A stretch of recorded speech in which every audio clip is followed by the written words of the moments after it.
আসসালামু আলাইকুম। আজি আপোনালোকৰ মাজলৈ তোৰা মাছৰ টেষ্টি ৰেচিপি লৈ আহিলোঁ।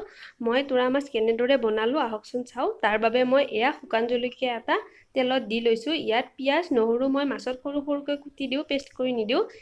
এইখিনি তোৰা মাছ সেকি লৈছোঁ মই আগত। তোৰা মাছ বনালে আগত অলপ সেকি ল'লে পিছত অসুবিধা নহয় সিজিবলৈ। ইয়াত হালধি, নিমখ, ধনিয়া গুড়ি, জালুকৰ গুড়ি, জিৰা গুড়ি এইখিনি দি বহুত বেছি মছলা দিয়া নাই আৰু অকণমান কচুৰি মিঠি দিছোঁ। দোকানত কিনিব পাই, মাছত দিলে বহুত বেছি ভাল লাগে। ইয়াত মই মাছখিনি দি অলপ পানী দি এইখিনি ধুনীয়াকৈ গ্ৰেভি বনাম। তাত অকণমান মই নৰসিংহ পাত দিম। নৰসিংহ পাত মই দি দিলোঁ।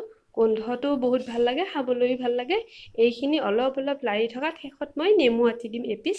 নেমু পিচ দিব আপোনালোকে নাপাহৰিব, কাৰণ নেমু নিদিলে তৰকাৰীখনৰ সোৱাদটো নাহে।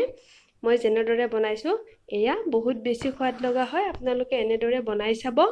আজি দুপৰীয়া সাজত আমাৰ তোৰা মাছৰ গ্ৰেভিখন খাবলৈ বহুত বেছি সোৱাদ লগা হৈছিল।